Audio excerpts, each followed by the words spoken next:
Hey everybody, Marcus here. In this video course, I'm going to show you how to build a full stack web application step by step. So we're going to build a Spring Boot based application. We're going to add a database and we're going to add a web UI using Vaadin. The application that we're going to build is a CRM application. It'll feature a login page using Spring Security so that we can authenticate users. It'll have a list view where we can list contacts in our system and edit and delete them. You can also filter them like this. It also has a dashboard view where you can see the stats of the contacts in our system. And finally, we're going to turn this into a PWA so that you can install this on your desktop or device. We're also going to walk through production deployment, so how we can take this application, change it to use a Postgres database, and deploy it to Heroku so that we can share the link with anyone else. Now, you can find the text version of this tutorial on vaadin.com under docs, and be sure to go to version 21 or later. There are some subtle differences between 14 and 21. I'm going to go through the 21 and later version here. If you're on Vaadin 14, you can change the version here and follow the tutorial for that version.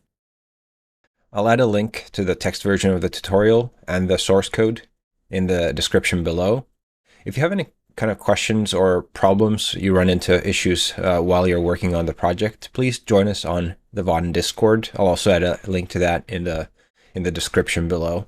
And there you can chat with the Vaadin community and they can usually help you figure out what's not working in your project. So with that out of the way, let's create a new project and get going.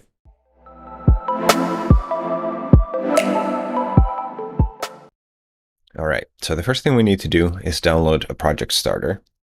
For that, either use the text version of the tutorial and go to the project setup chapter and click on download starter, or I will also add a link in the show notes below. This will download a zip file that you should extract, and typically it's good to move that out of your download folder just so you have it somewhere safe and you don't accidentally delete it. The next thing we need to do is open that up in a IDE. I'm going to use IntelliJ throughout this tutorial, but if you're more familiar with another IDE, you can go ahead and use that instead. So I'll open the project by navigating to the desktop, selecting the folder, and clicking open.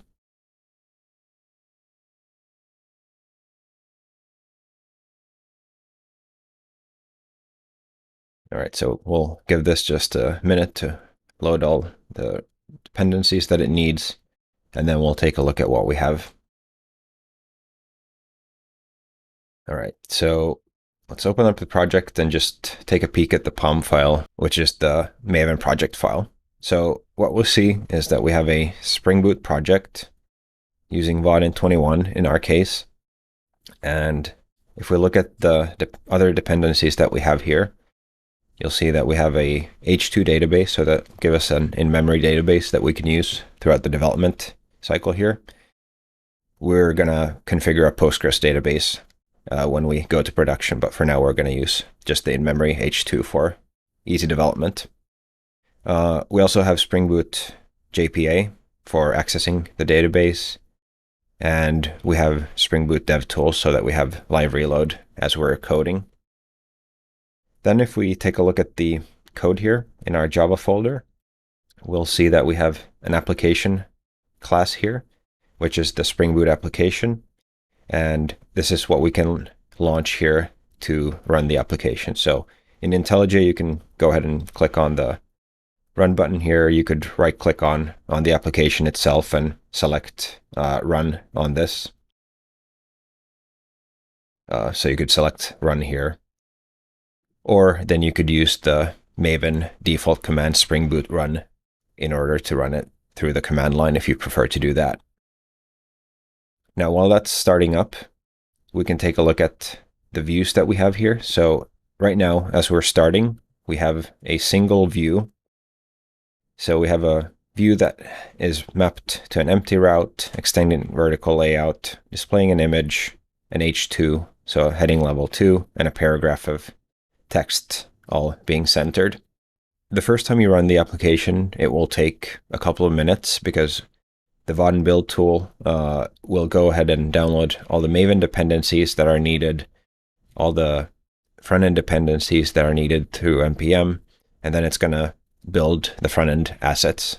All of this happens once the first time you run the application, so it'll take a while, but fortunately it's not something you have to do every single time you start the application.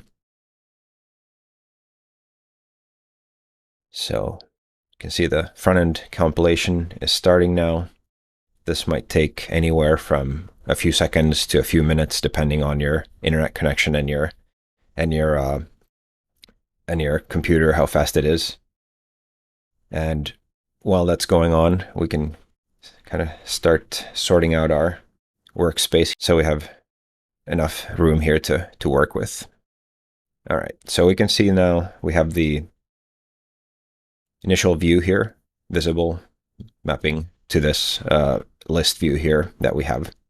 Now, one thing to note when you start the application is that, especially with IntelliJ, it will start performing an indexing, and this will take quite a while on some computers especially. So this might take anywhere from say 10-15 seconds to even a couple minutes.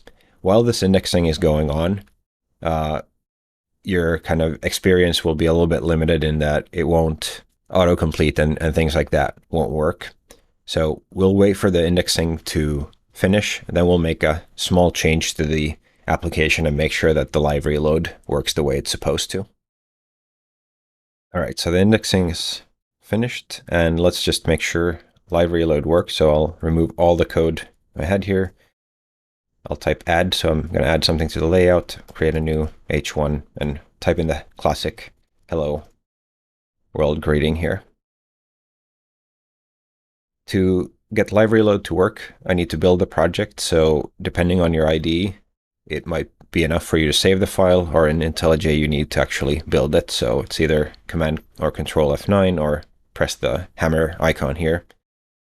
What'll happen then is Vaadin will notice that something has changed, and it will reload it, and you can see that we have the application changes now visible here. All right, so before we start building anything, let's take a quick look at what Vaadin is and how it works. Close the download window here and go back to the documentation here under Design System. So Vaadin is a component-based framework, meaning that we have a whole big library of these ready to use building blocks that we can use. Anything from input fields to combo boxes, date pickers, number fields, so on. We can use all of these by initializing new components. So for instance, we could do a new button, give it a caption like click me, and we can then add this to the layout. So, well, first of all, we could extract this into a variable. We could call it button, and we can then, when we're inside of a layout, we can call add to actually display a component, and in this case we can display the button like this, and what will happen then is that it will show up here in our view. Take a while to reload, and once it reloads, you can see we have a button here. Now, layouts are what determine how things get displayed. So if we were to add another thing here, so let's create a new text field here for capturing the name. And we'll have, this can be called name. Let's add name here to our layout and see how that works out. All right, so again, we'll wait for the live reload to kick in, and we'll see that we now have the name and the button on top of each other here. They're on top of each other because they're inside of a vertical layout. So if we wanted to instead have them next to each other, we could instead create a new horizontal layout and add those to that instead. So we could add those to a horizontal layout. Let's call this HL for now, and we'll instead add that here to our main layout. And again, we'll wait for this to reload real quick here. and you'll see that they're now next to each other. Obviously, what you're also seeing is that they're not quite aligned the way you would hope them to be, because they're both aligned to the top of this horizontal layout. So what you can do then is define how things should be aligned here. So you can set, for instance, the default vertical alignment to, in our case, baseline is a good alignment. So aligning the baseline of the text of both components, that will make it look kind of visually appealing.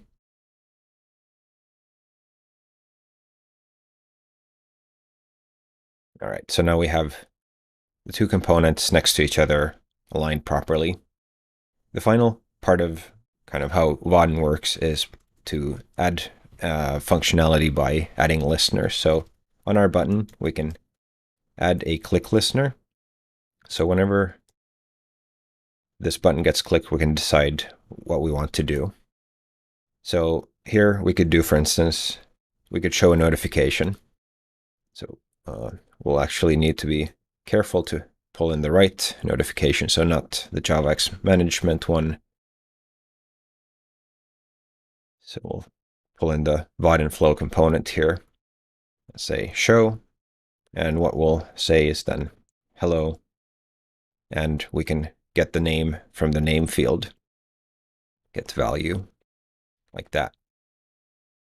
All right, so now we've created some components, we've laid them out using layouts, and we've added some functionality by adding a listener for an event. So let's save this and make sure that it works. All right, waiting for the reload to kick in.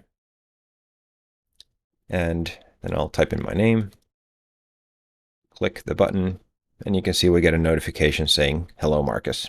So those are the basics of working with Vaadin. Everything is a component, so we can create components by instantiating Java classes. We lay out components by putting them into layouts like horizontal layout and vertical layout. And finally, we add interaction by listening for user events and reacting to them. All right, so now that you know some of the basics of building a Vaadin application, let's start building out the first view. So we'll go back to the tutorial and go to the creating a view chapter here.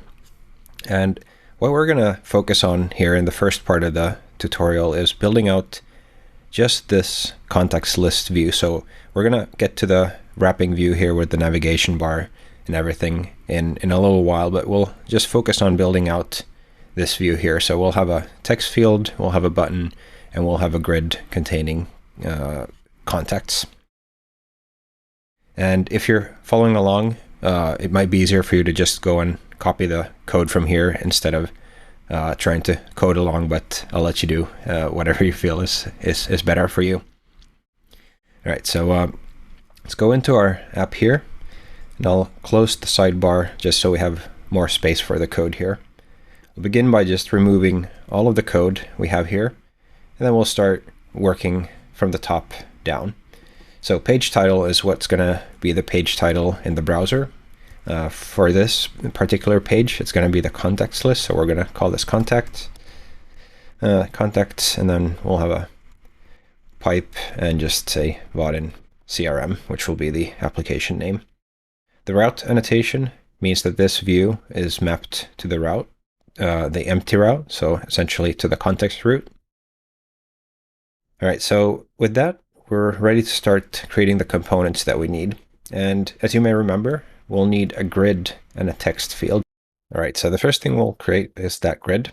So we'll have a grid that's going to hold contacts. We'll call this grid, and this will be a new grid, and we'll pass in contact.class here as the parameter, so the grid knows what kind of objects we'll be working with. The other thing we need is a text field. So we'll create a new text field. We'll call this filter text, so we know what we have in there, and we initialize this to a new text field, like that. All right, so then we get to the constructor, and this is kind of where we bootstrap our view, where we start creating things. First thing I'll do, and what I like to do when I'm creating a new view, is calling add class name and giving this a CSS class name, just so if I end up writing CSS later on, it's going to make things a whole lot easier. So we'll call this list view. All right. Then we're going to call set size full, which will make this view the same size as the entire browser window, because that way we can have that data grid reach all the way to the bottom. By default, a vertical layout would only be as tall as the components inside of it. So that would leave some unused space at the bottom, which is not what we want to do. Then I'm going to call a new method, configure grid, to actually split out the configuration of this grid. And the way I like to do that is just type out the method name, use the ID to generate the actual method. So what are the things we need to configure in this grid? Well, first of all, I also like to add a class name for this grid so I can style it later. So we'll call it contact grid. Then I'm going to call set size full on this grid as well. That way it's going to take up all the space that's available to it. Next, we're going to configure the columns that we want to show. So let's take a look at the contact class here. And if you open up the sidebar here, you'll see that the starter that we started with has a data directory here, which contains our entity classes. So we have a contact, which is what we're looking at here, contains a first name, a last name, a company, a status, and an email. The company contains a name and a list of employees belonging to that company, and the status is simply a name. So in this case, the status of a contact might be something like closed lost or closed won or similar to that. All right, so anyway, in this case, we have the fields first name, last name, company, status, and email.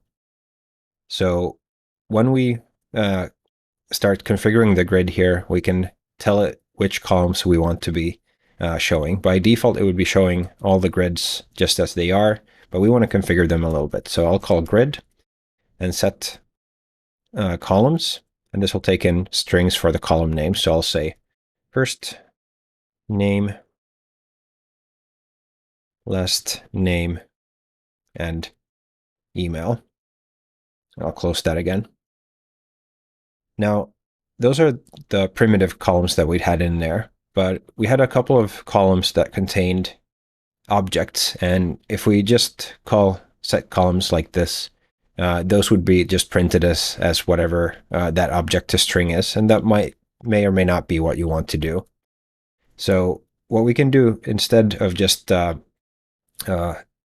the columns like this is define a custom column. So we can call grid, and we can call add column, and what it will take in essentially is a lambda that takes in the contact and should return a string then that we want to display for that column. So in this case, we're going to do contact.getCompany.getName to get the company name, and then we're going to call setHeader company. So that way we have a column showing the company by getting its name. We'll do the same for the status. So we'll call grid.addColumn, and we have the contact. We call contact.getStatus.getName, and then we'll set the header to be status like this. Actually going to reorder these so we have the status before the company. And the last thing I want to do for configuring the grid is making sure that all the columns get automatically resized to a proper width. We can do that pretty easily by calling grid and calling get columns to get all the columns, and then for each of those columns, what we can do is call column dot set auto width to true, like that. So that way we have configured the grid columns that we want to show, and then making sure that all of them will be properly sized to fit the content inside of them. All right, so that takes care of the grid. And if you remember, we're inside of a vertical layout which means that anything we add to this layout will be placed on top of each other. So what we're going to do is we're going to call add and have two things. One will be the toolbar with the filter field, and the second one will be the grid. For the filter field, I'm going to again split this into a separate method just to kind of keep the constructor nice and small and kind of easy to understand. So we'll call get toolbar for getting that, and then we'll pass in the grid as the second component. First, we need to, again, generate this method, and this method should return the component that we want to return for the toolbar. So for the toolbar, let's first of all configure this text field that we have. So we'll call filter text.set placeholder, and the placeholder text we want to be shown there is filter by name. Then we're going to set the clear button visibility to true, so that way if there's something written in the text field, somebody can just click on the clear button and clear all of that out. We're also going to optimize this a little bit by setting the value change mode to lazy. So what this essentially means is that a little bit later in the tutorial, when we start actually implementing the filtering, we don't want to actually hit the database on every single keystroke. We want to kind of wait for the user to stop typing for a little while, so that we don't unnecessarily keep fetching everything from the database on every keystroke.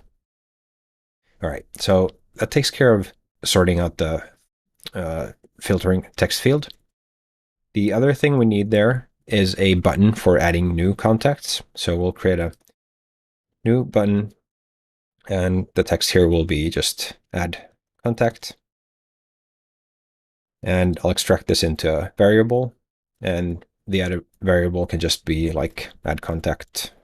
Let's say add contact button like this.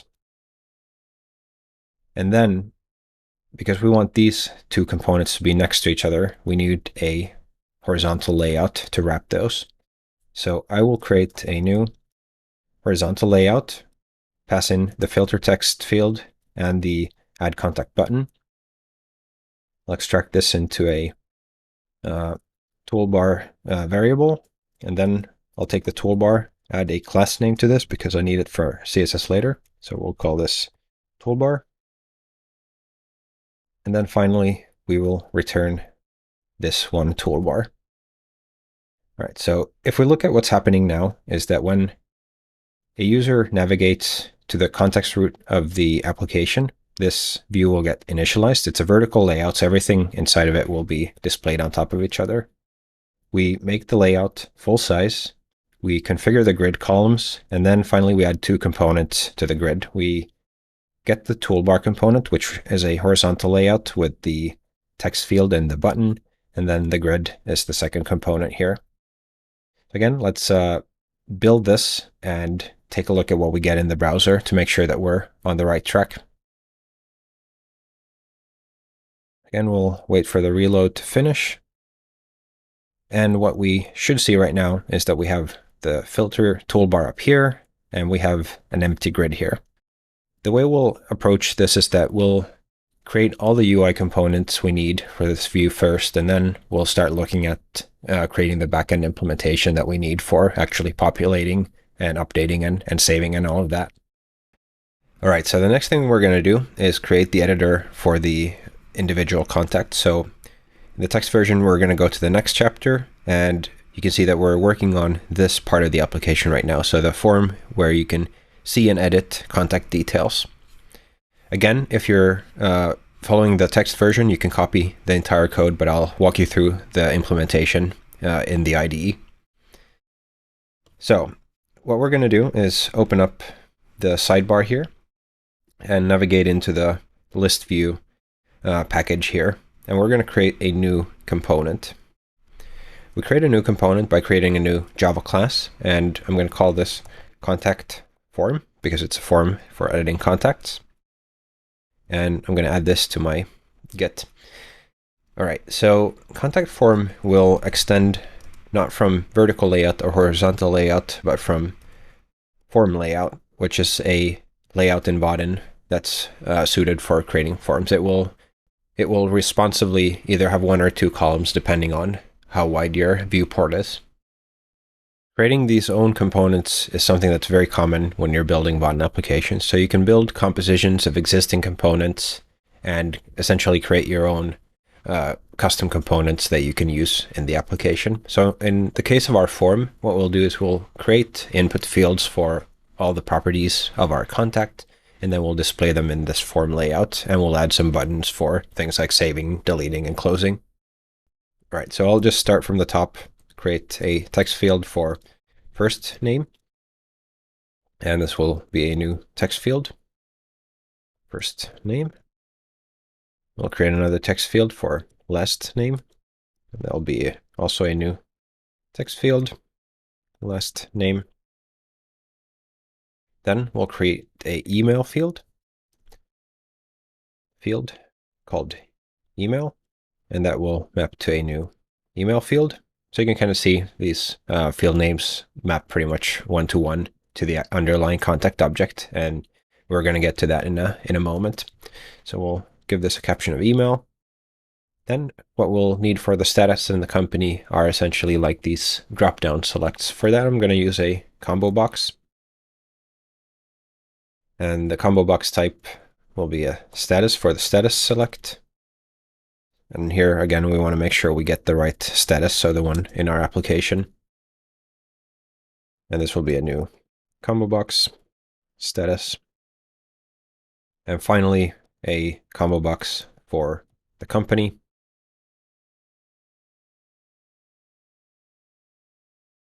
It's equal to a new combo box for company, like this. All right.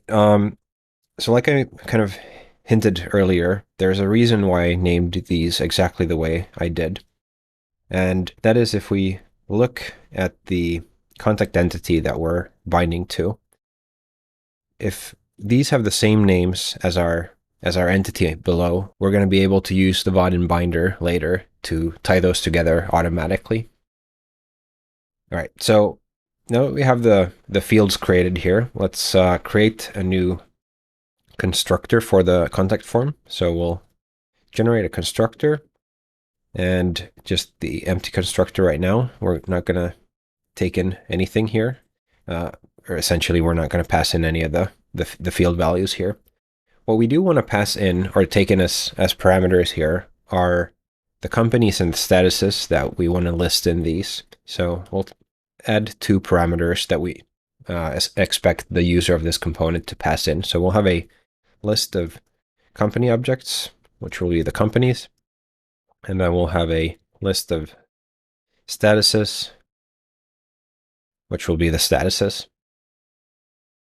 All right, and then we can start kind of configuring this form component. So first of all, I'm going to do the same thing as for everything so far. I'll add a class name, contact form.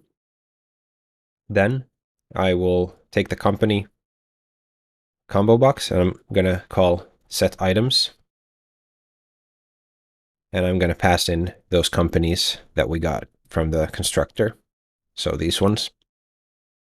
Because these are objects, I want to tell the combo box what property from there I want to show as the visible property. So I'm going to call company dot set item label generator, and use the company name getter for that. We're going to do the exact same for statuses. So set items, pass in the statuses. Then we're going to set the item generator to status get name, like that. All right, and then we're going to add all these components to the layout. So we're going to call add, and we're going to just start with the first name, pass the last name, email. Then we'll have the company drop down, finally the status drop down, and then we're going to create a buttons layout for the save, delete, and close buttons. So we're going to split this out into a method of its own just to keep the add method here nice and clean. So we'll create a new method called create buttons layout. And we will obviously need to implement this. So we're going to create the method. It will return a component. All right, so for the buttons layout, we'll first of all need some buttons. So we'll go up here and create some buttons. So we'll have a save button, which will be a new button with the caption save. Then we'll copy this and create two others. So we'll have one for delete and one for cancel, like this. All right, and once we have those, we can go and configure them. So for the save button, what I want to do is call add theme variant, and we're going to use the button variant primary for this, which will make it stand out, be clear that's the primary action that we expect people to do. The delete button will add the theme variant error. So we'll again use the button variant and select the error one. And then finally for the cancel button, we're going to add the theme variant tertiary, like that. Okay. Then I'm going to add some click shortcuts so people using the keyboard can use these more efficiently. So for the save button, we want to add the click shortcut enter. And for the cancel button, we want to add the shortcut escape, like that. Then what we return from this will be a horizontal layout. So we want them to be horizontally next to each other. New horizontal layout, and we'll pass in the save, the delete, and the cancel buttons, like that. All right, so now we have a form that contains input fields for all the properties of a contact, and we have buttons for saving, deleting, and canceling. Now, just having this form will, of course, not kind of make it show up in our application. We need to go back to our list view here and add it to the layout. So let's do that next. All right, so back in our list view, let's create a field for the contact form. So we'll create a new field here called form. And then I'm going to add another configuration method here. So I'll call this configure form. Implement this. And in here, I first of all need to initialize the form. So the form will be equal to a new contact form. And as you remember, it takes in two lists. Now, at this point, we haven't connected to the backend yet, so we don't have any actual lists of companies and statuses. So what I'll do just for a placeholder right now is use collections.emptylist to just pass in two empty list, collections.emptylist, like this. And we'll replace those with the actual lists in just a moment. And then I'm going to give this form a width of 25 EMs so that it has a width. All right. And what I want to change then, instead of passing in the grid here directly, we're going to create another kind of helper method for configuring this. So we're going to, instead of passing in the grid here, we're going to create a new method called getContent. And in this method, what I want to do is create a wrapper layout, a horizontal layout that holds both the grid and the form next to each other. So what I'll do here is I'll first of all create a new horizontal layout and pass in both the grid and the form. And I'm going to call this content. Then I'm going to define how these two will kind of be spaced. So by calling content.setFlexGrow, we can tell how the space should be allocated between these. So I want to say that the grid should get 2/3 of the space, and then the form should get 1/3 of the space, like this. So 2 and 1 for the flex grow here. Also for this layout, I want to add a class name. So I'm going to call add class name and say content will be a good class name there. And finally, let's call set size full on this so that the content's the right size. And then instead of null, we're going to pass in the content here. All right. So again, if we look at what we did, we have a field here for the form. We configure the form by instantiating a new form, passing in two empty collections for now. Then we pass into the view two components, the toolbar, which we had from before, and then a content, which is a horizontal layout containing the grid and the form next to each other.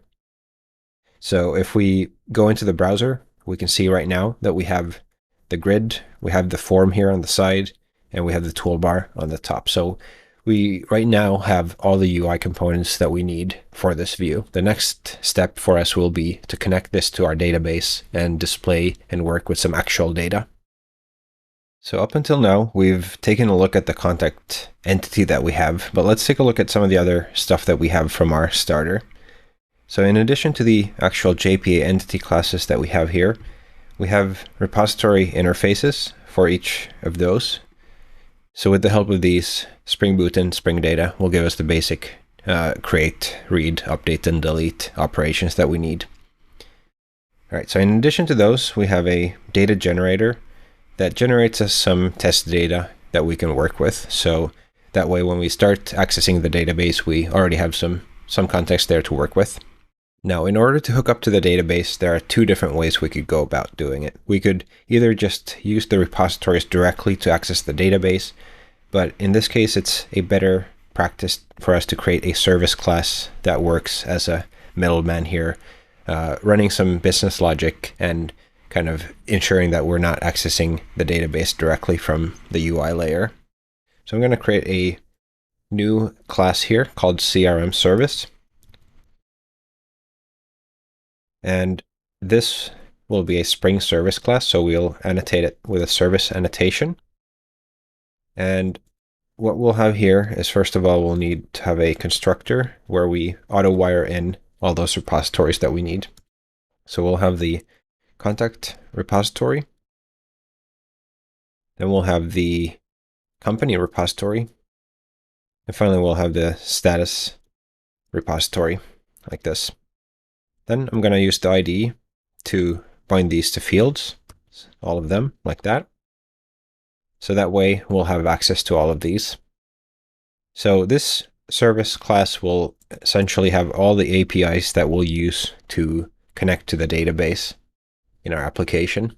So the first thing I want to implement here as our public API is a method to find context based on a filter text. So let's create a new method here that returns a list of contacts. And I'll call this find all contacts that match a string filter text like this. And here, let's check first of all if filter text is null or if the filter text is empty. Then we will return the contact repository find all. So just return all of the contacts in our database. Else, we're gonna do a search. So we're gonna return the value we get from calling again the contact repository dot search and pass in the filter text. Now this is not something that exists yet, so we need to go ahead and add this. And here what I'll do is I'll use a JPQL query. Now I'm slightly lazy. I'm not going to type up the whole query, so I'll go here to the text version and copy this over and then explain what's happening. So what we do here essentially is that we name this search term here as a parameter, and then we use it in a query where we select contacts where the first name or the last name matches that search term, and we turn everything into lowercase so it's case insensitive. All right, so that takes care of the first piece of the API. So we have one way of finding contacts. So if we don't have a filter, we return everything, and if we have a filter text, we use that query to filter them. Next thing will be pretty easy. We'll have a public method again, returning a long called count contacts, and this will return context repository.count.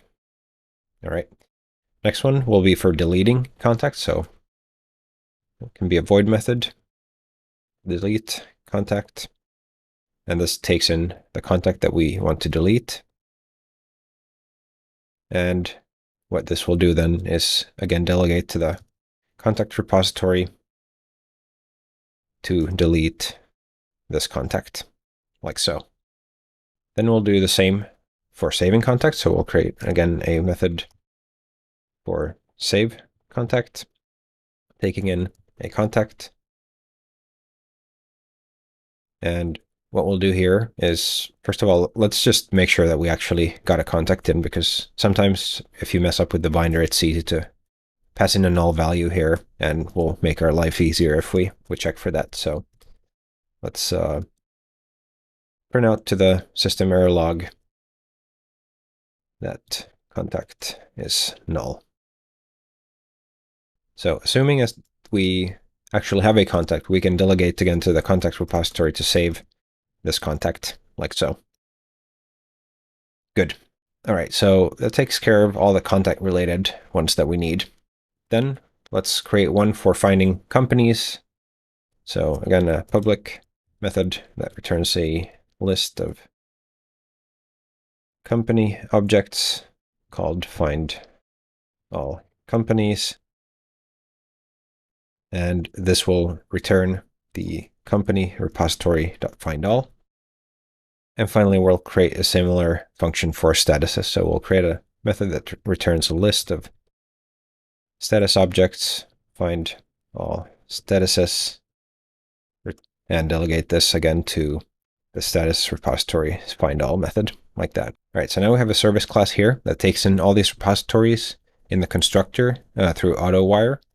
We have a way of finding contacts with a filter text, counting contacts, deleting and saving contacts, and then finding all the companies and statuses.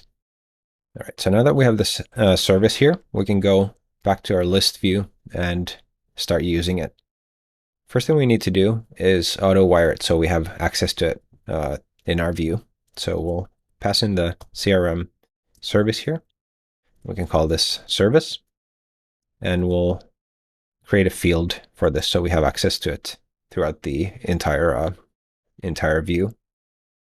Then, as the last thing here, I will call a new method, update list, which we'll use to update the list of contacts. So we'll create this method. And what update list will do is it will call grid.set items. And the items we'll get from calling service.findAll contacts. And then we need to pass in the filter value, which we can get from the filter text field get value.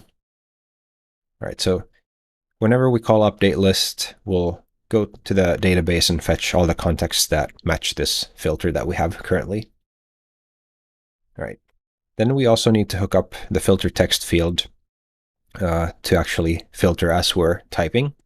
So we go here into our toolbar, we'll call filter text, we'll add a value change listener. And whenever that happens, we call update list. And as you remember, we're using this lazy value change mode, so it waits for the user to stop typing for a little while before it does that. And then finally, let's go here to the contact form and replace the companies and statuses with their actual content. So we'll use the service to find all companies, and then we'll use the service to find all statuses, like this. All right, so let's hit build. Let's build the application and see if everything worked out. So we'll go into our app here, and what we can see now is that we have all the contacts here. We should be able to filter them. So let's start typing in the first name here. And sure enough, that filters them down. We can clear the filter, and that shows all of them. What we should also see is the companies and the statuses that we passed in here. The next thing we want to do is hook up the form so that when we select people in the grid, the right person gets selected in the form and that we can edit them. We're going to do this in two parts. So first, what we'll do is we'll hook up the data binding in the form so that we can both edit and validate the input and trigger events from this form. And then once we have that done, we'll hook up this form to the grid so that whenever we select a contact in the grid, they'll get selected here on the side. All right, so let's begin by setting up the form here. For that, we're going to go back into the contact form class and create a binder. So let's create a new binder here. A binder is something Vaadin uses for binding between a model object and UI components. So in this case, we're going to work with contacts, and we'll call this binder. And we'll initialize this to a new bean validation binder. And this will, similarly to the grid, take in the contact class as a parameter. Now, what a bean validation binder will do is it will use bean validation annotations on the class that we have to provide validation also in the UI. So all of these not empty, not null, and like email validations will also get used in the UI. So that way we don't have to write the same validations twice, once in the UI and once in the backend. All right, so with the binder created, we need to call it as well. So here in the constructor, I will add a call to binder.bind instance fields and pass in this. And this is where the naming comes in. So as you remember, we named the fields here exactly the same as the field names in the contact. So that way the binder will take care of binding the first name property of the contact to the first name text field and so on. All right, so now that we have the binder taken care of, let's add an API that we can use from the view to set the currently selected contact. So let's go and create a new method here, and we'll call this public method set contact, and this will take in a contact.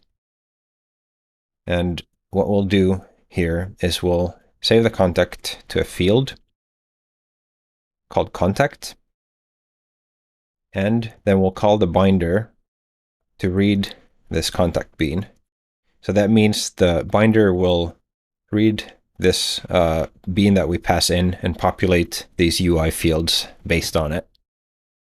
All right, so now that we have a way of passing in a contact and a way of binding the values from that contact to the UI fields, the next thing I want to do is define a couple of events that this form can fire, and that way kind of inform the view when something has happened. So especially we want a save event, a delete event, and a close event.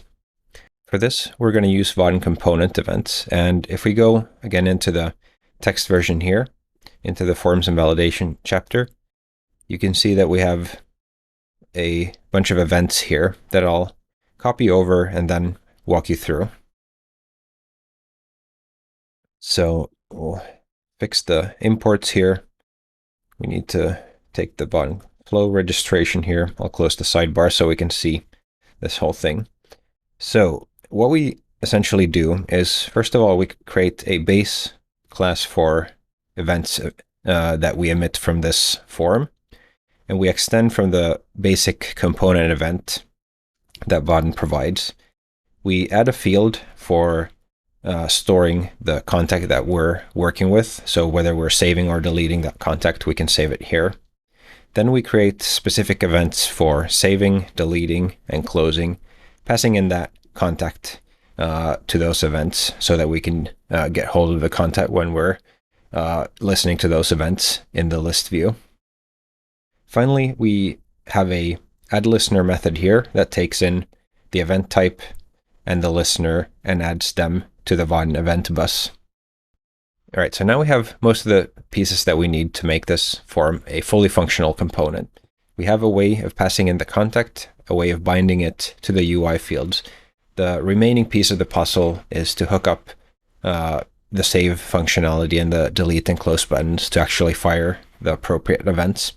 So for that, we're going to go into the button layout method here, and we'll start just binding these. So we'll add a click listener on the save button, and on the click event, what we want to do is we want to call a new method called validate and save.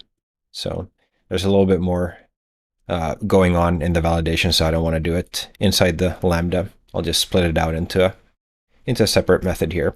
So what I do here in validate and save is that, first of all, I'll try to call binder.writeBean, and we'll write the value from the binder back to that contact that we saved in a field. Then we need to add a catch for the validation exception here. For now, I'm just going to print the stack trace. In a more kind of real life application, we'd probably want to show some sort of visual notification to the user. But assuming that we get past this, we now have a valid saved contact. And what we want to do is kind of call fire event, and we want to create a new save event. And this will take in two things. So the source component, which will be this, and it will take in the contact, which is the contact. All right, so now we have the save button hooked up to both validating and saving the value from binder to the contact and firing an event. Next, let's do the same for the delete button. So we'll again add a click listener, and here the event should just call fire event, create a new delete event, we pass in this and the contact. Then we do the close button, or sorry, the cancel button. We add a click listener, and here we call fire event, new close event, and we pass in this. In this case, it doesn't make any difference what the contact is if we just want to close out of this. All right, so now we have a complete API for our form. We have a way of setting a contact. Whenever we set the contact, the binder reads that bean. Because it's bound here to the instance fields, that means that it will populate all the UI fields with that. And then we hooked up the buttons so that whenever we save or delete or cancel, we fire an event. So at this point, we just want to build and make sure everything works. There's no visual kind of changes to our application so far. So what we need to do next is go to the list view and hook it up so that whenever we change the selected contact here or click add contact, the right contact gets populated here. And whenever we save or delete, we actually want to do those save and delete operations to the backend. Okay, so let's jump into the list view again and see how we can manage the view state. So by the view state, I mean that when we select a contact, we want to show that editor with the right contact. When we close the form, we want it to actually get hidden. And when we either save or delete a contact, we want those to be hooked up to the backend. Okay, so first thing I want to do is start the view off in the right state. So with that, I mean that when we start the application, we don't have a selected contact, so we shouldn't be showing the form. So we're going to call a new method called close editor. And what close editor does is it calls the forms set contact with null. Then we'll call form.setVisible false, so we hide the form. And then finally what we'll do is we'll remove a class name of editing. This is something we'll add when we start editing. And the reason for that is we'll add some responsive styling so that when we're editing on a narrow screen, we can hide the grid and the toolbar to give all the space available just to the form. All right, so now that we start the application, we navigate to this view. We start off in the right state. So we've closed the editor and we don't see the form because we don't have anyone selected. So the next thing we want to do then is handle somebody getting selected. So for that, let's go into the configure grid method here, and then we'll add a listener. So we'll take the grid as a single select. So grid supports both multi and single select modes because we only want to select one component, one contact. We can use the as single select and add a value change listener here. All right, so when this happens, what we want to do is we want to call, again, a new method, edit contact, and then we get the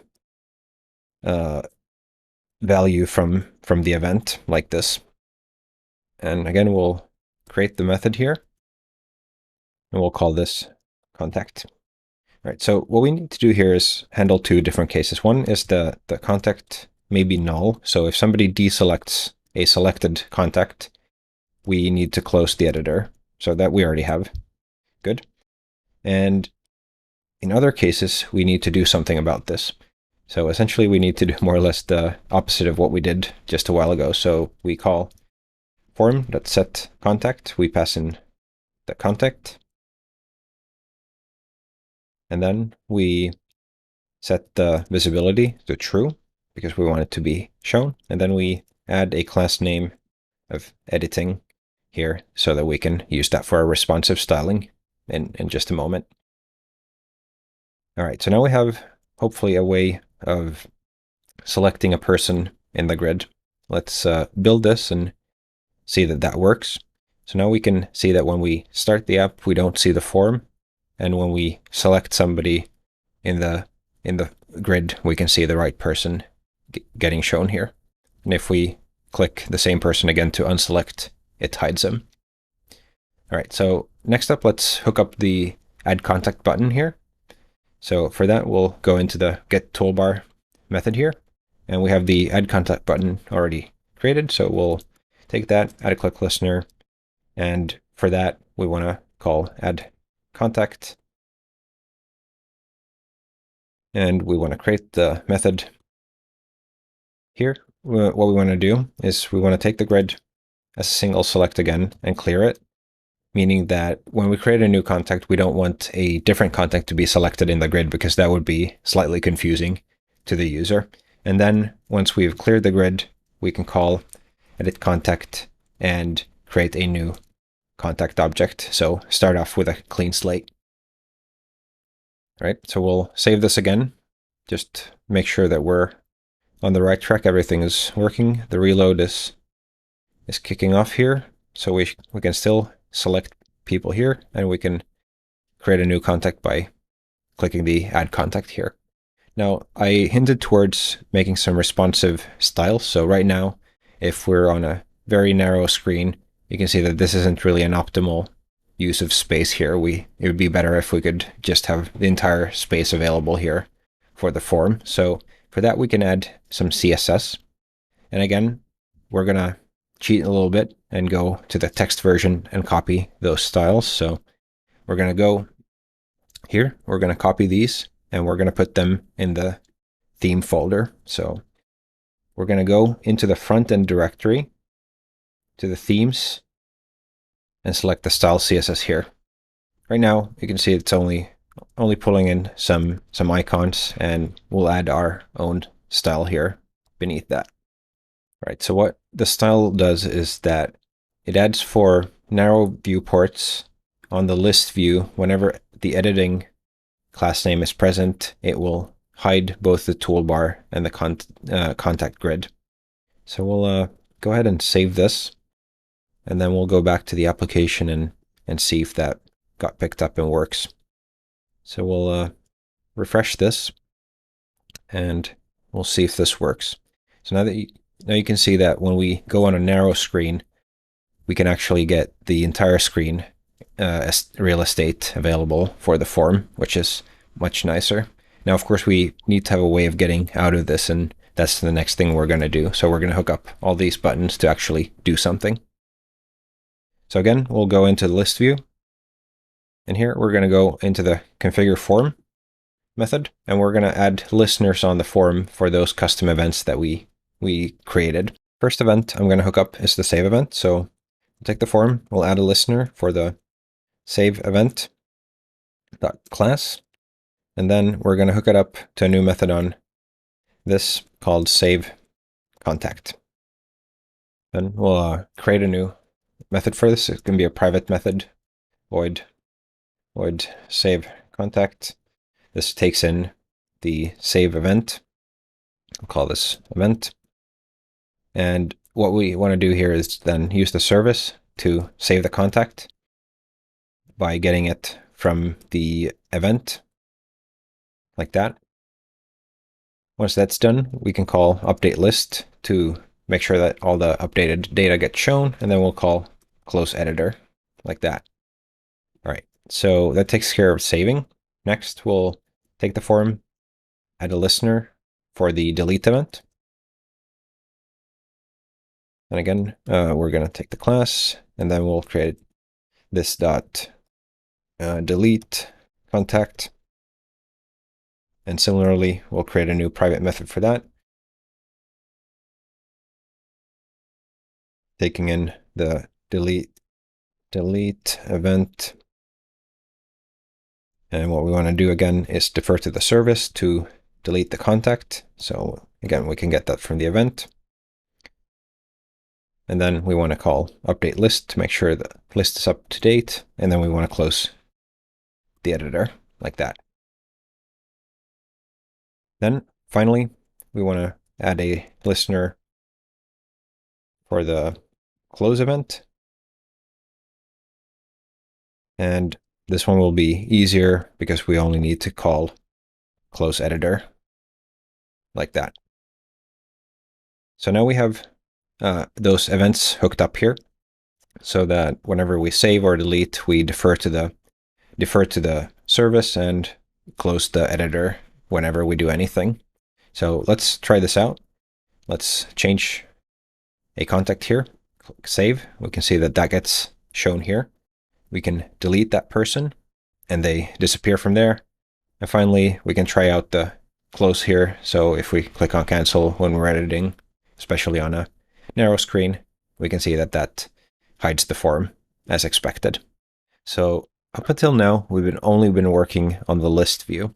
The next thing that we're going to look at is adding a app layout that has this responsive drawer with navigation links and a header. And that will allow us to then add a second view for a dashboard that shows stats over the context that we have. So in order to add this main layout, we're going to go into our Java code again to the views package, and I'm going to create a new Java class here called main layout. And main layout will extend from app layout, which is a Vaadin class that implements that drawer layout. In here, I'm going to implement the constructor and essentially split out two helper methods, one for creating the header and one for creating a drawer. So I'll call create header and create drawer, like that. And go ahead and create these methods like that, and we'll start implementing them. So for the header, we're creating a new H1. So just a header level 1 that says Vaadin CRM. And we can extract this into a variable called logo. And for logo, I will add a couple of class names. The ones I will add is text L and margin medium. The class names here are part of the new utility classes in the Vaadin Lumo design system. So you can find all of these described here under the design system documentation if you want to use some of the other ones in your application later on. All right, so we have the logo. We've adjusted the text size and the margin. And then what we'll do is create a new horizontal layout to hold on to everything that's going to go into that header. So we'll create a new horizontal layout, and we'll pass in a new drawer toggle, which is something the app layout uses for toggling the drawer, and then the logo. And this will be the actual header itself. Then for the header, we want to set the default vertical component alignment to center to make sure everything's nicely aligned. We want to call expand on the logo meaning that the logo should take up all the extra space in this layout. We'll need that a little bit later on when we added the logout button. Then we'll set the header width to full, like that. And then I'm going to add some utility class names to this one as well. So I'm going to call add class names. Put the padding in the y-axis to 0, and the padding in the x-axis to medium. With the header configured, I'm going to call add to navbar and pass in the header. So this is perhaps a little unintuitive that the slot that we're using for the header is actually called the navbar according to the app layout, whereas the drawer is what we will use as our navbar. So the drawer then is where we have the links to the different views. Here we'll create a new router link, which is something that we can use to navigate to a view. So we'll give it a caption list, and this will navigate to list view.class. All right, so that'll be the list view. And for the list view, we'll set the highlight condition to highlight conditions, highlight conditions dot same location. The reason I'm setting this is that for the default path, the empty path, essentially that would match any path because every path starts with an empty path. So this is something we need to have here just so it doesn't stay highlighted because it thinks every other view essentially in our application would be a sub view of this. All right, so once we have that, we're going to add to drawer, and we're going to create a new vertical layout. So we want the links to be vertically aligned on top of each other, and we'll pass in the list view link here. Now that we have the highlight conditions here on the links, the other thing we need to do is define how we want to style those. So go into the text version again, copy some CSS here, and we're going to go into the front end folder once again, into the theme folder, to the style CSS, and add this style. So anytime a link has the highlight attribute, we're going to bold and underline it. All right, so with the main view now created, we need to go into the list view and tell it to use this main layout. So here where we have the route, we need to add a layout parameter and set this to be main layout.class. This way, whenever this view gets loaded, it will get loaded inside of main layout. So let's build this and go into the application and see that what we have looks somewhat to be on the right track. So you can see we now have the header here. We have the drawer toggle that we can use to toggle this drawer, and we have the link here, and it's highlighted, so it's bold and underlined. So that looks good. Now that we have the main layout in place, and we have a place to actually have links to different views, we're ready to add another view to our application. So for that, I'm going to go into the views package, here my Java source, and create a new Java class. I'm going to call this dashboard view. And dashboard view will extend from vertical layout, the same as list view. We're going to give this a route annotation where the value is equal to dashboard, and the layout is equal to the same main layout.class. We're also going to give this a page title. This will be dashboard. We'll have the same Vaadin CRM. All right, so the dashboard view, if we kind of look at what we're aiming to do, will look something like this. So we'll have the amount of context we have in our system, and then a pie chart showing how those different contexts are split into different companies. So here in our class, let's create a new constructor first of all. And here we will auto wire in the CRM service. We'll call it the service and save it into a field. call service like this. And then I'm going to give this a class name the same way as we've done for everything so far. So add class name, dashboard view. Then I'm going to set the default component alignment to center. So we want everything to be centered horizontally in this vertical layout. And then we're going to call add and create two helpers again. So one for get contact stats and one for get companies chart, like that. Right, so we'll go ahead and create these methods like that.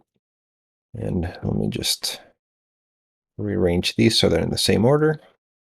So we'll start with the easier one. So get contact stats. So here we need to just show essentially a text with how many contacts we have in the system. So for that, we can use a span, just a plain HTML span. And here, the number of contacts we can get from the service by getting count contacts and calling plus contacts to concatenate a string. So this will be our stats, essentially. For the stats, we'll add some class names again to configure how it looks. So we can use text extra large, and then I'll set the margin top to be medium, so it doesn't quite touch the top there. And then we'll return the stats here. All right, then for the companies chart, we need to do a little bit more. So for the chart itself, we're going to use Vaadin Charts, which is part of the Pro library. So if you're doing this tutorial and you want to try it out, there's a free 14-day trial. Or if you're a student, it's part of the free student package, so you can get it from there as well. So we're going to create a new chart. And this will be of chart type pie. And this chart will then need to get its data somewhere. So for that, we need a new data series. And we're just going to pull this out into a variable. And then what we need to do is call service, find all the companies, and then for each of them, kind of pull out the stats. So for each company, what we can do here is call data series.add, create a new data series item. And this takes in two things. Essentially, it'll be the company name and then the count of employees in that company. So we'll take company.getName and then company.getEmployee count. And that's something that doesn't exist yet that we need to create. For that, let's go to the text version here and copy a little bit, and then I'll explain what's happening. So we'll go into the company class that we have. So in data entity company, we'll go here and we'll add this employee count. Now there are essentially like two ways we could have gone about getting the count of employees. We could have actually fetched all the employees from the database and counted them, but that's not very efficient because we only needed to know how many there are. So instead we can use a formula to just count how many there are and have a getter that calls that. So now we have added a series item where we get the name and the amount of employees in each company here. And the final thing that we need to do then is we need to take the chart, we need to get the configuration, and we need to set the series to this data series that we have like this. And then finally, of course, we need to return this chart. So again, if we look at the big picture here, what happens is that we have a vertical layout that centers everything on the horizontal axis. We add two components, a span containing stats, so just the total number of contacts in our system, and then the other one being a chart, which is a pie chart that pulls from the service all the companies and then uses the formula to get the employee count in each. So let's save and build this. And right now, if we go to our application, we should be able to go to dashboard and see it here. So the dashboard view itself now works.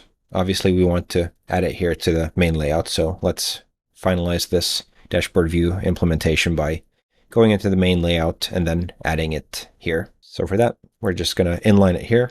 We're going to do a new router link to dashboard, and that will navigate to dashboardview.class. Save and build. Go to the application. See that we now have the dashboard view here. It's highlighted because we're on the dashboard view. We can go to the list view. Let's go here, delete one contact. Go here, verify that the number of contacts here has actually been updated, which it has. So that looks good. We now have two views in our application and we can navigate between them.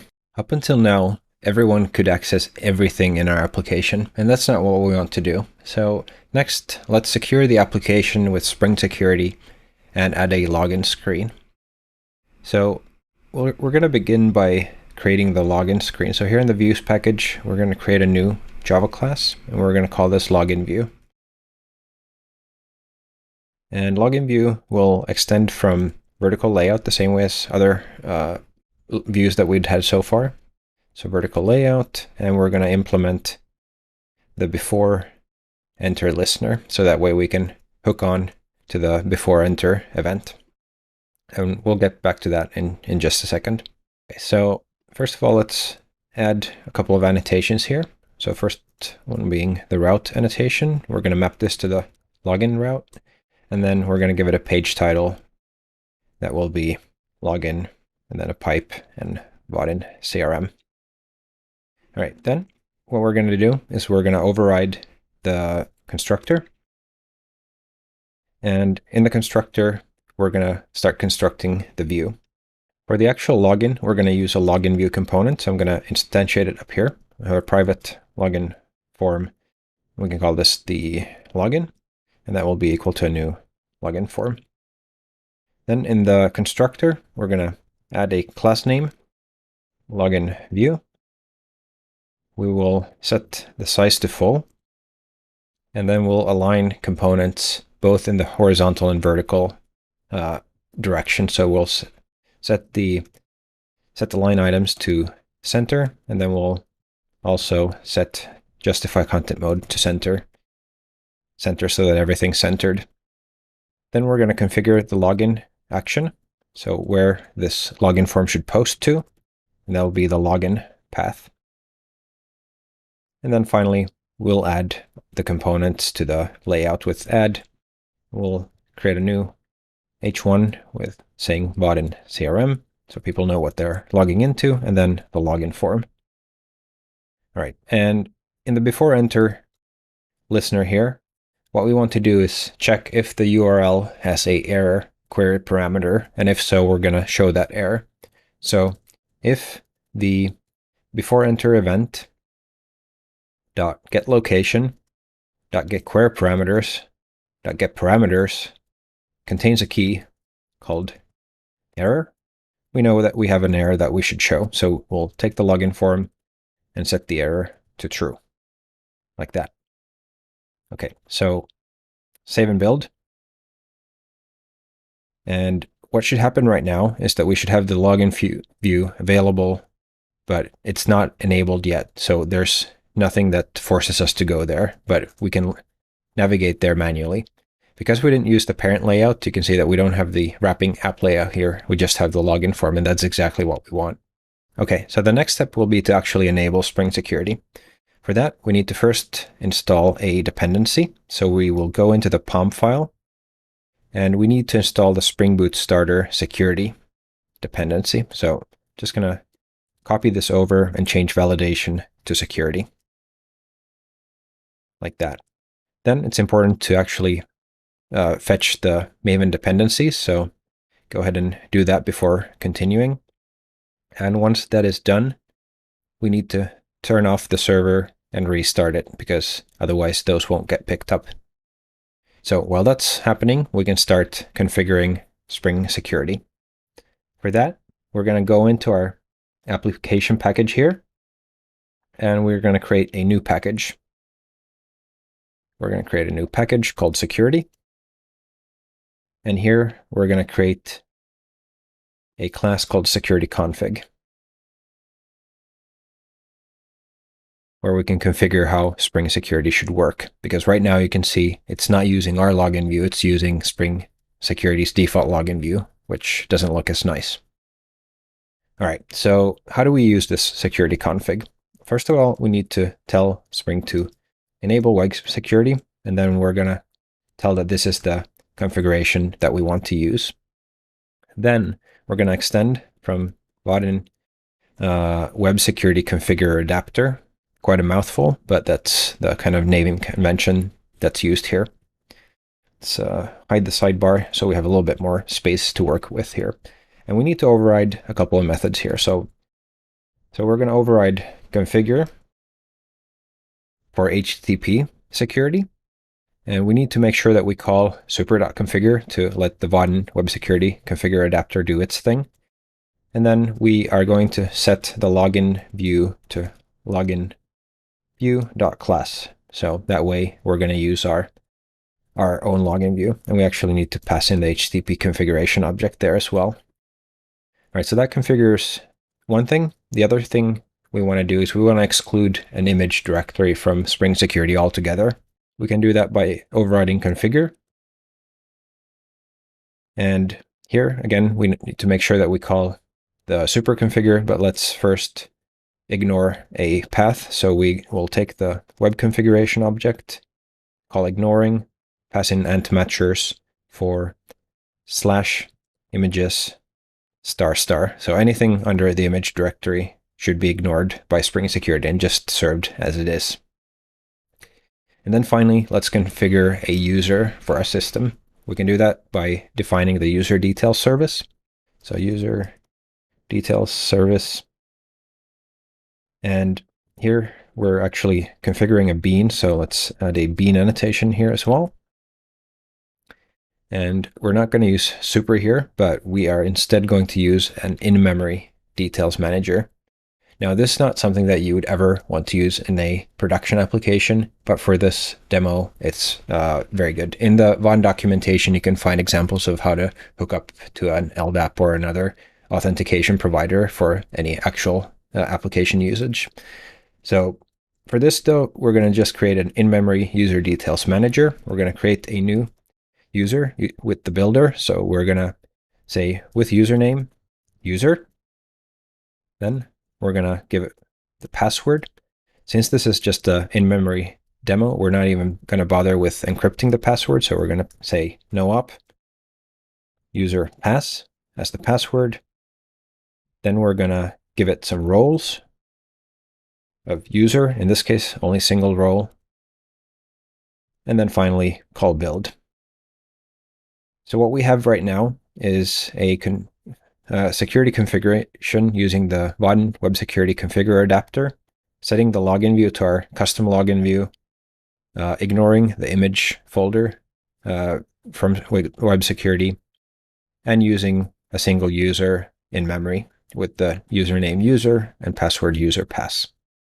All right, so let's save and build and go to the application and see what happens. Now that we're on this Spring Security based login page, it's not going to have the live reload. So I'm going to navigate to the app myself. And what you can see happens immediately is I'm getting redirected to the login page here, which is what we would expect because we've now secured the application. So let's try to log in. User pass, login.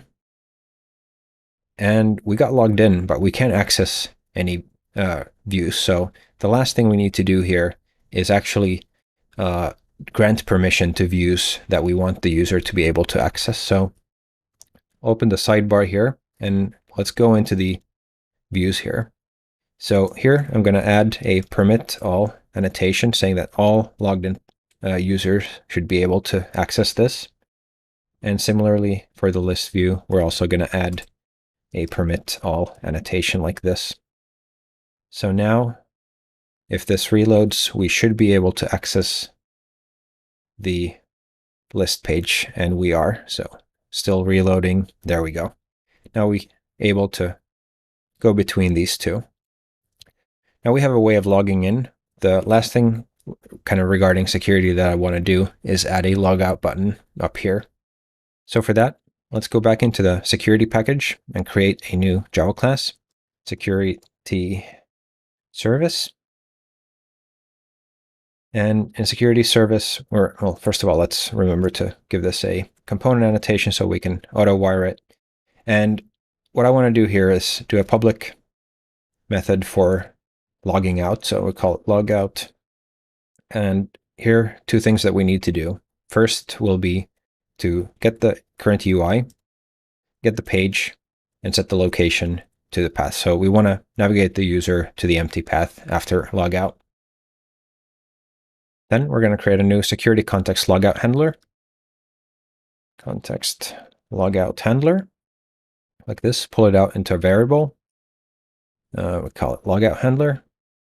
And finally, we're going to call logout handler.logout.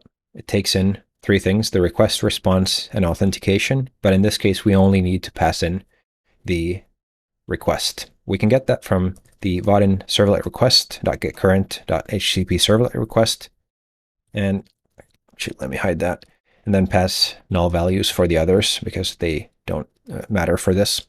Okay, so now that we have a service method that we can call to log out, let's go into the main layout and add that to our header. So here, I'm going to create a new button. So new button, log out, and it will have a click listener. So whenever it gets clicked, we want to call the security service to log out. So for that to work, we actually need the security service. So let's auto wire it in here.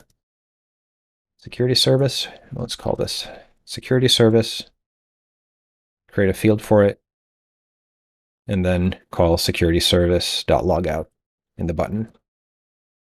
All right, then we're going to add this to our header here. Well, first of all, we actually need to pull this into a variable. We'll call it logout, and we're going to add it here. All right, so save and build. And if everything goes well, we should have a logout button, which we have. And when we click on it, we get logged out and sent back to the login page. And we're able to log back in.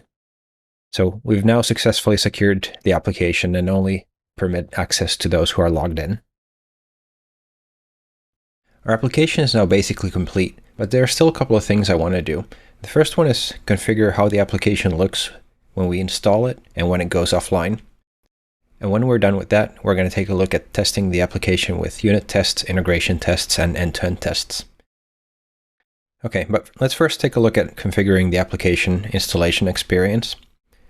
So every Vaadin application is a progressive web application by default, meaning that people that supported browsers, essentially most browsers these days, will be able to get an enhanced experience where some things will be cached automatically in the browser for faster access, and on many browsers they're able to actually install the application either on their desktop if they're on a computer or on their mobile device. You can configure some PWA attributes here in the PWA annotation on the application class. So I'm going to change the application name here to Vaadin CRM and give it a short name of CRM. So this is the short name, essentially what goes under the icon on, say, a mobile device if the full name can't fit there. Okay. The next thing I want to do is configure the logo. Kind of update that to match our application. So for that, again, we're going to go to the text version here, to the PWA chapter, and download both this image and this image so that we have them. So once we have the images, let's go and put them in the right places in our application. So the first one we need to put under meta-inf resources icons. So that would be if we make this a little bit bigger. So we go resources, meta-inf resources, icons. So we're going to drag the icon here and replace the one that's already there. So we'll overwrite that. And then the other thing is the offline icon, or image, sorry, and we're going to put this in the images directory here. So we'll move that there, and that takes care of that. Okay, so what I want to do next is configure how the application behaves when it goes offline. So by default, you've noticed sometimes when I refresh, you see this dark page saying that the application is offline and you need to go online to use it. But we can customize that page to kind of match our application. And in a real life situation, that gives a better user experience to the user. So we're going to have our own custom HTML file for that. And it needs to be called offline.html in the same resources folder. So we'll create a new file here, offline.html. And we're going to paste in the content that we copy from here. So what we have is a plain HTML document with some styles, pulling in this image that we just put in there, and has a custom text here. And finally, it has a script that listens for when the browser goes back on or detects being back online, and that's going to reload the browser. So hopefully that will get us back into the application. All right. So let's configure these in the PW annotation on the application. So we have let's put these on separate lines so it's easier to see them. So we have the offline resources here. We have the logo already made offline. And what we're going to add here as the other one will be images offline.png, like that. So that way we have that. We can also define the offline path to be offline.html so that the custom HTML page that we have gets picked up. All right, so let's save and build this and go to the application. And we're going to wait for this to reload. And what I want to do is just verify that these things got picked up. So I'm going to open up the developer tools, and I'm going to go into the application tab here. And first thing I want to check is that the manifest got updated. So I can see the custom icon here, but for some reason this isn't updated yet. So it seems like something is still kind of getting cached somewhere. So one thing you might want to do is just go ahead and clear the site data once and refresh this to make sure that all the new stuff gets picked up. Now we can see we have the correct icons here. And we should also be able to see that there are some things cached here. For instance, our offline page. And we should also see our offline image here.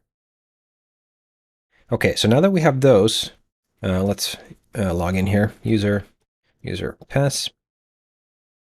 What we can do as a user now is install this application. So depending on the browser, the installation experience will look a little bit different, but on Chrome, it's up here in the nav bar. It'll ask if we want to install the app. We can go ahead and say, yes, we want to do that. And what happens now is that you can see that my application is here with its own icon. It's in its own window. And now I can use it as a standalone application. So that's pretty cool. Let's go ahead and check out the offline page. So I will go and turn off the server. And then let's go ahead and refresh here and see. So now we can see that we're offline and we have a custom offline page for that. So we've now turned the application into an installable PWA, and we've customized the icon and the offline page. All right, so with the application completed, let's take a look at writing some tests. I'm going to close the standalone application here and just open it up in the browser once again. So I'll just go to localhost 8080. We're still offline, so we can also go ahead and start the application. All right, so what we need, first of all, is a place for the tests to live. So up until now, we've only been working here in the source main Java folder, which is where our application sources live. What we're going to add now is a separate test source root for tests. So here in the source folder, we're going to create a new directory called test. And you can see IntelliJ is actually already suggesting that we create a test Java folder for Maven. So this will essentially be a parallel and identical structure to the one we have with the actual application source. And here it's actually really important that we use the same exact package structure, because we're going to rely on package access to some variables for testing.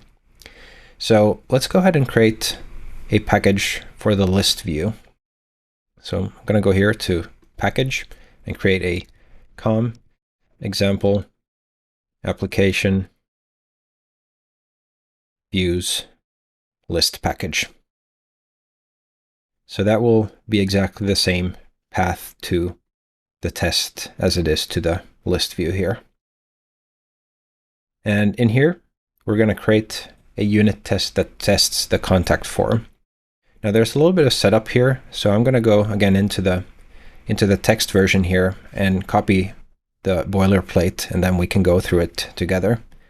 As you're copying these, you can go ahead and just paste them straight on top of the package, and IntelliJ or your IDE usually will take care of creating the class.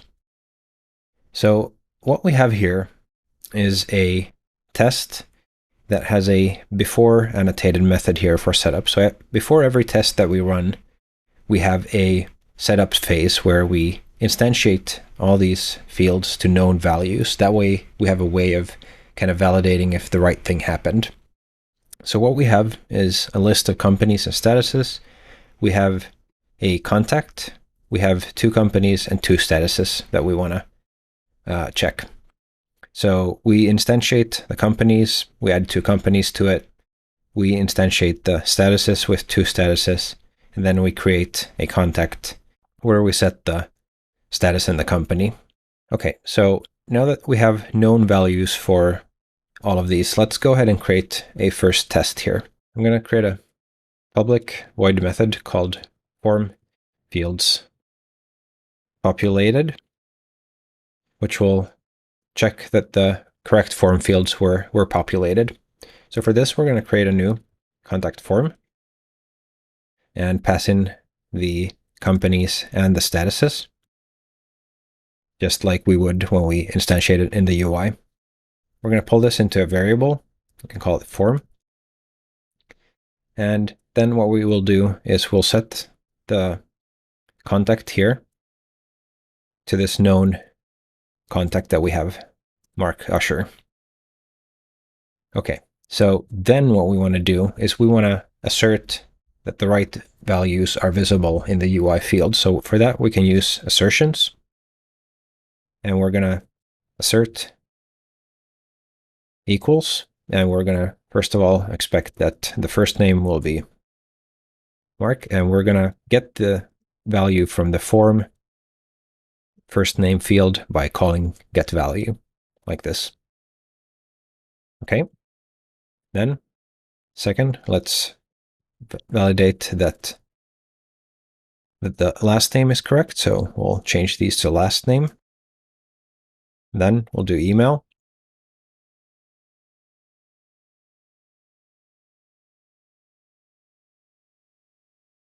All right. And next we'll do the company. So we want to make sure that company 2 got selected. So we'll get the company value. And finally, we'll validate that the status 1, so the ones that we selected here, are selected. All right. And for this to become a runnable test, we need to add a test annotation on it. And you can see, at least in IntelliJ, you now get this little helper here where you can run it. So you can go ahead and actually try to run this. And hopefully, if things went well, we'll see that we get a little green check mark here saying that the form works the way we wanted it to work. Okay, so now we have a test that validates that the right things get populated in the UI. Let's create another test that tests that we get the right values when we modify something and save it. So for that, let's create a new method again. All right, and we're going to annotate this with a test annotation as well. So again, let's create a new contact form, pass in the companies and the statuses, pull this into a variable called form, and then let's create a new contact. We'll call this contact, and we set this empty contact to our form. So we call form.setContact with this empty contact that we have. And then we'll start populating the UI fields programmatically. So we'll get the form, get the first name field from there, and then we'll set the value of that to a known value. So we can say something like John. All right, we'll do the same for the last name. Set the value to Joe. Then we'll do the email. Set value john@doe.com. Next, we'll do the company. We'll set the value to a known company. In our case, we can set the company 1. And finally, we'll set a status to a known status, so we can use status 2 just to mix things up a little bit. All right. And as you remember, when we save something, we actually get an event back. So what we'll do is we'll create an atomic reference where we can capture that value that we get back from the event. So we'll do a atomic reference to a contact, and we'll call this saved contact. And we'll just instantiate the new atomic reference like this. And in this case, we don't have an initial value. All right. Then what we want to do is we want to add a listener on the form so we can capture that saved contact. So we'll add a listener for the save event. And the event then, what it will do is it will take the saved contact and set the value to the contact that we get from the event, like this. So that way we're able to pull out the saved contact from there. And that's exactly what we'll do. So we'll have our contact. We can call it saved, and that will be equal to the saved contact.get. So that way we now have an object here which has all the information of that saved contact. And what we want to do then, again, using assert that things are equal. So we want to make sure that that John equals the saved contact's first name. Doe equals the last name. John@doe.com equals the email. Then we'll do the same for the company. In this case, we'll use company 1 should equal to the company. And finally, the status, I think we used status 2, should equal to the status, like this. All right, so let's try this again. We'll run this test, and hopefully everything goes well. Okay, so something did not pass. Let's take a look at what's going on here. All right, so cannot invoke get first name because saved is null. All right, that makes sense because I actually forgot a pretty important step here. So we actually need to take the save button and actually click on it for that event to get triggered and for us to have a saved contact. So let's save that. Let's rerun the test. And sure enough, it passes.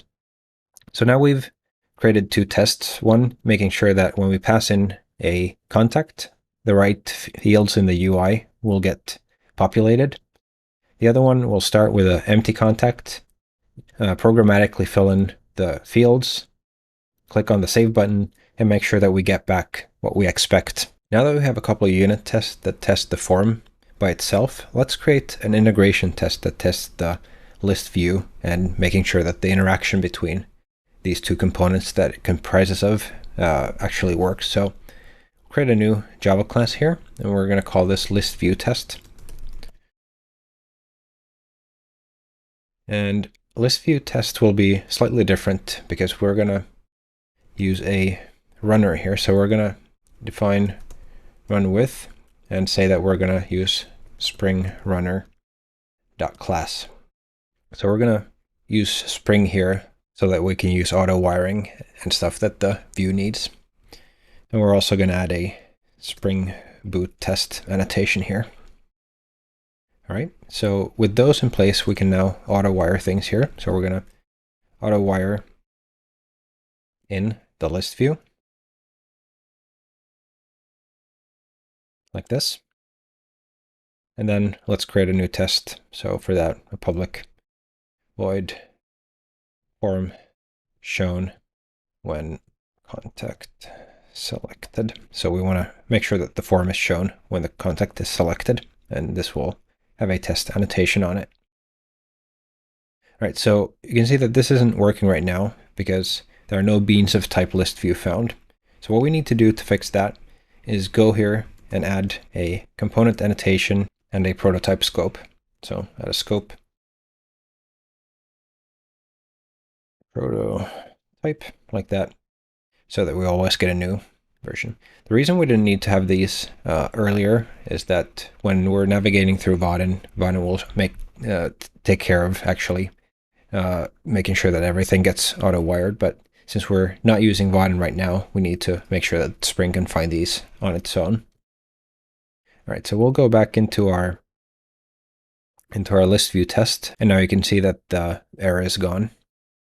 Okay, so what I want to do here is I want to find the first person in the grid, select them, and verify that the contact form shows that right person. So for that, we need a little bit of code here. So first of all, let's use the list view to get the grid, and we can pull that into a variable.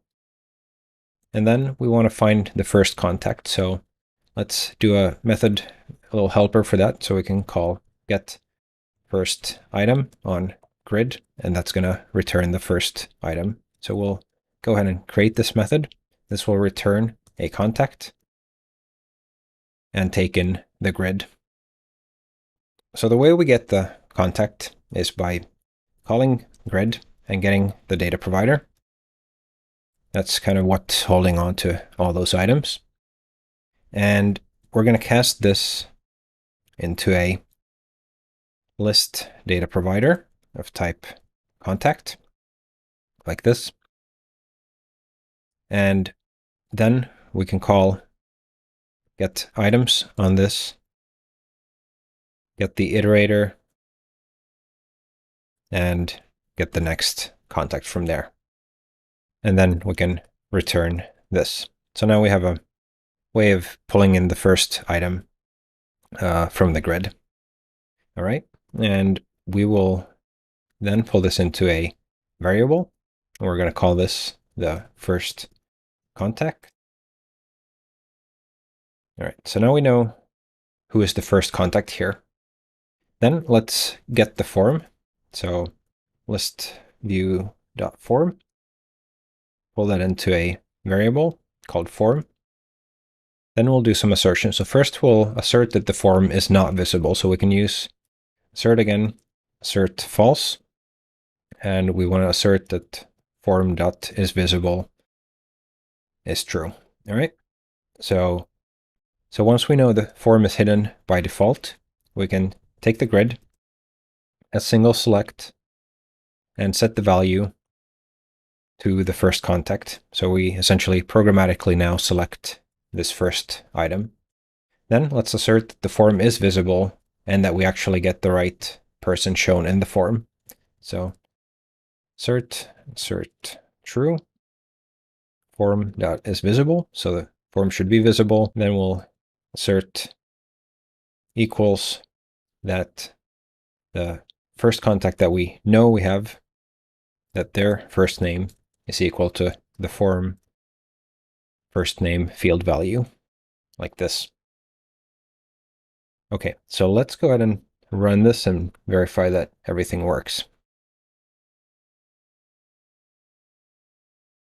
So one thing you notice here is that this is taking quite a bit longer than it did for the unit test. That's because we now have to actually start up the Spring DI container.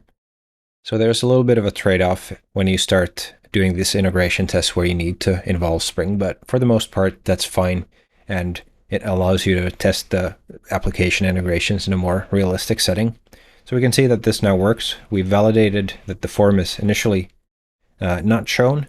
When we select the first contact, the form gets shown and the first name is valid, so we can assume that the right person got shown there. And we have the other unit tests that actually verify that the form itself works.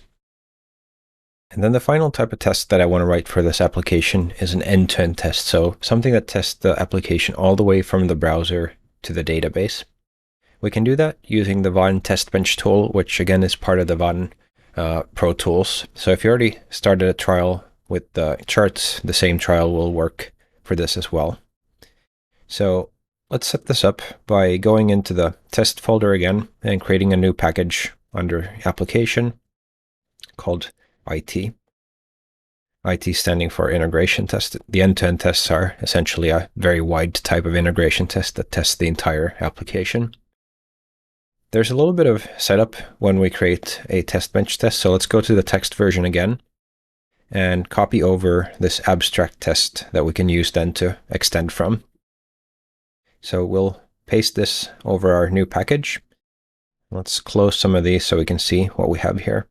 So the abstract test defines some constants here for the address and port, and it takes in a route through its constructor. Then it turns off some logging in the Apache HTTP client so we don't get too much spam in the console. And then it does some setup. So before the class starts, it starts a Chrome driver. And if something fails, it grabs a screenshot. And then the setup essentially gets to the driver and opens up the URL that we want to test. So with that, we can now start building our first test. What I want to test is the login functionality. So I should be able to log in with a valid username, and I should be denied login with an invalid username. So let's create a new Java class for that. Call it login IT. The naming here is important because Maven uses the IT postfix to run these tests at the right build phase. So create the new login IT, and then we can start defining our test. So first thing we need to do is extend from abstract test that we just created, and it will require us to create a constructor. We don't want to pass in a route, but instead we're going to say that we're going to be testing the empty route. So that takes care of the setup thanks to the abstract test. Now, the next thing we want to do is create an actual test. So we're going to create a public void login as valid user succeeds. So this should validate that a login with a correct username and password succeeds. Annotate this with a test so it becomes runnable. And the way this works is that we can use these element selectors to grab hold of references to UI components in the browser. So in this case, I'm interested in getting the login form element. And I want to get the first one that's visible on the page. In our case, it's the only one. Let's pull this into a variable form. Then let's set the values on the form. So we'll call form.get username field.set value user. Then let's get the password field, set the value to user pass. And then finally, we'll get the submit button and click on it. And then what we want to assert is that we're no longer on the login page. So what we can do here is can assert false that a new element selector for the login form element.class exists. So we want to make sure that it does not exist. Okay, so let's save this. And when we run these through the IDE, we want to make sure that the application is already up and running. That way we can run these tests quicker because it doesn't need to start the application every time. When you're running them through Maven in the integration test phase, it will start the server for you, but that takes some extra time that we don't want to do while we're developing actively. When we run these, it's important that we run the entire class to make sure that all those before class annotated setup things get run. So we'll run the entire login IT test here, and then let's see what happens. All right, so something failed here. All right, gonna take a wild guess that this was made a protected method. Let's try to make it a public constructor just so it can get run properly. Let's run that again. And yes, okay, so now it opens up Chrome, logs in, and sure enough, we get a green check mark here saying that everything went well. All right, so now we have one test that validates that you can log in successfully with the correct username. To make sure somebody can't log in with an invalid password, we could just copy paste this whole thing, but something that you usually want to do is create these elements for your own views so that you can easily test different variations without having to copy paste too much code. So I'm going to create a sub package here called elements. And inside of it, I'm going to create a login view element class. What we're going to do here is define some attributes. And we're going to say that the name here will be a class, and it will contain login view. So in our login view, as you remember, we added a CSS class login view, and this will help us find the right one. Then we're going to add an API here for a method for logging in. So public Boolean, so we return whether or not that worked, and login is the method name. We'll take in two strings, username and string password. Then what we can do is essentially do what we did here earlier. So let's copy this over, move it here, and instead of using these hard-coded values, we'll pass in the username, pass in the password,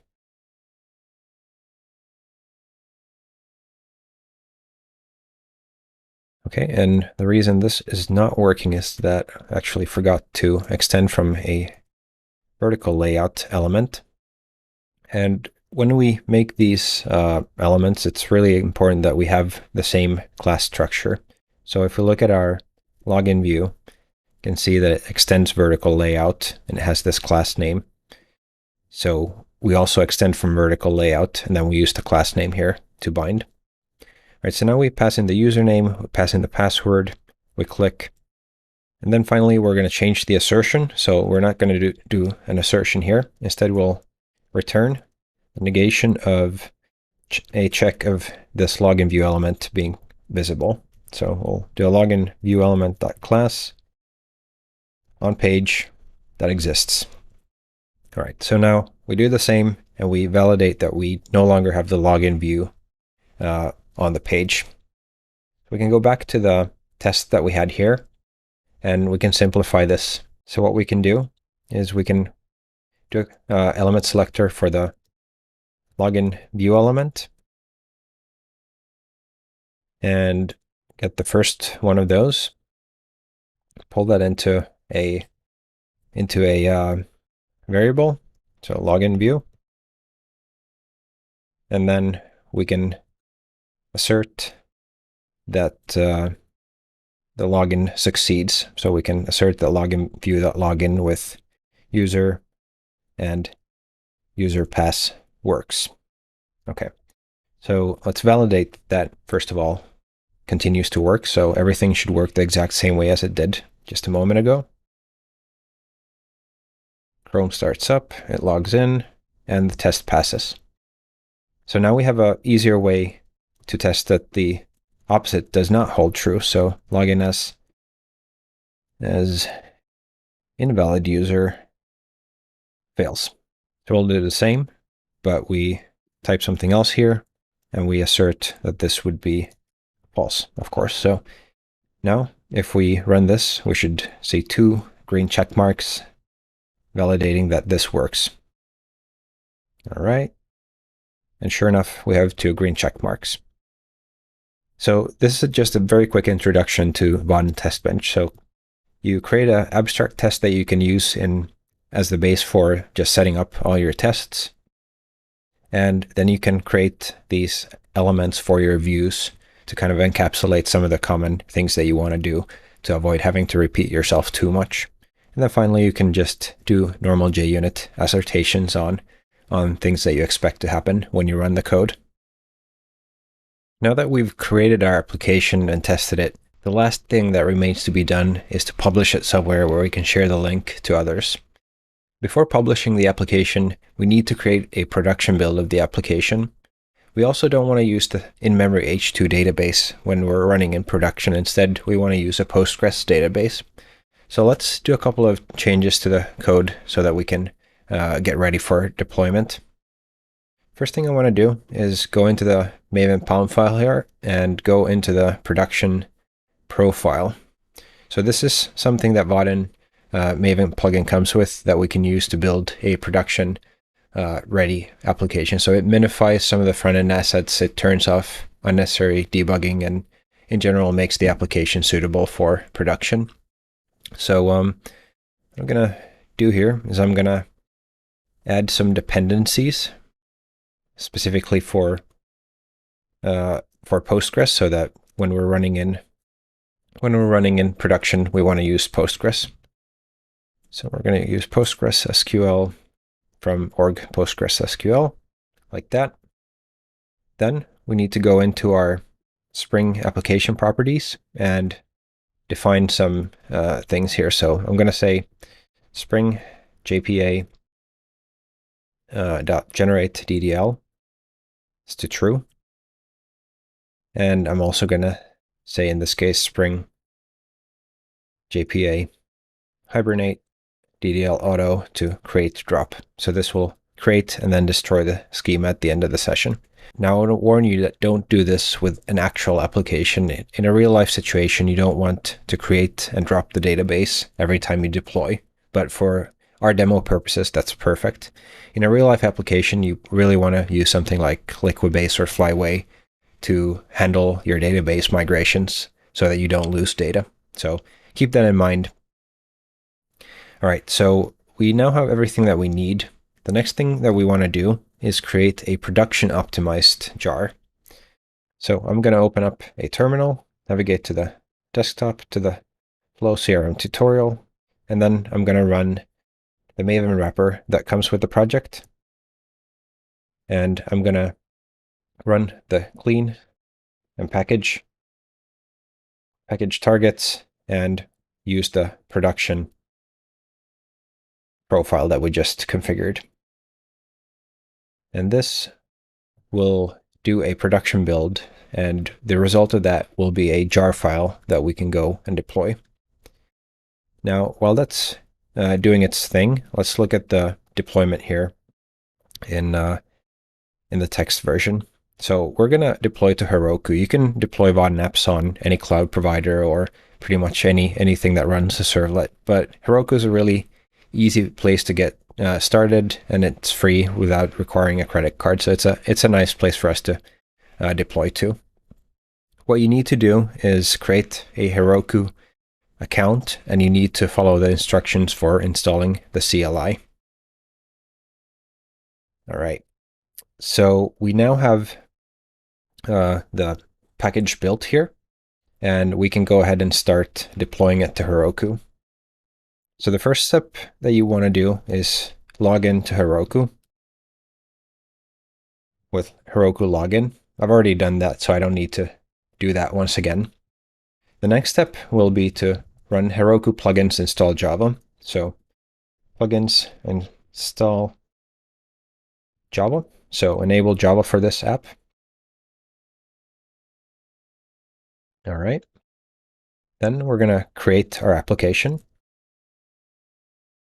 And we need to give it a name that's unique. So let's call this Vaadin CRM tutorial.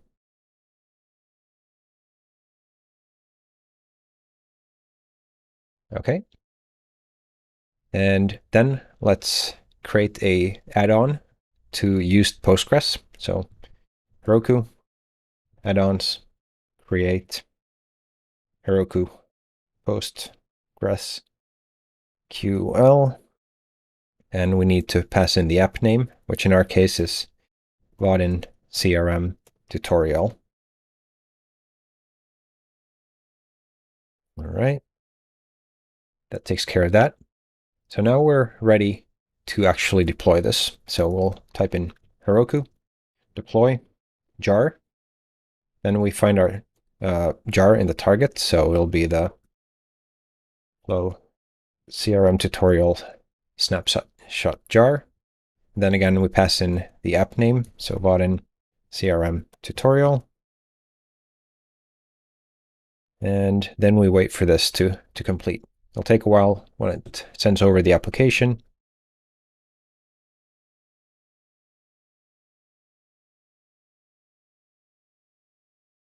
All right, and you can see that we are now deployed to Heroku at this address. So we can go to our browser and navigate to the URL. The first time it starts, it'll take a while for the app to actually boot up. And one thing to note with Heroku is that they do turn off their servers after a little while of inactivity, and at least once per day. So this might not be the kind of perfect solution for a production deployment, but it's really great for an easy way to get started. So we have our app up and running. So we'll type in user pass, log in. And sure enough, here is our application running on the internet. All right, so there you have it. We just built a full stack web application in Java in just over 2 hours. Let me know what you thought of the course by reaching out to me on Twitter, and also help share the word. So please share the video with any of your friends or coworkers who might benefit from it. Thanks for watching, and I'll see you in the next one. Bye.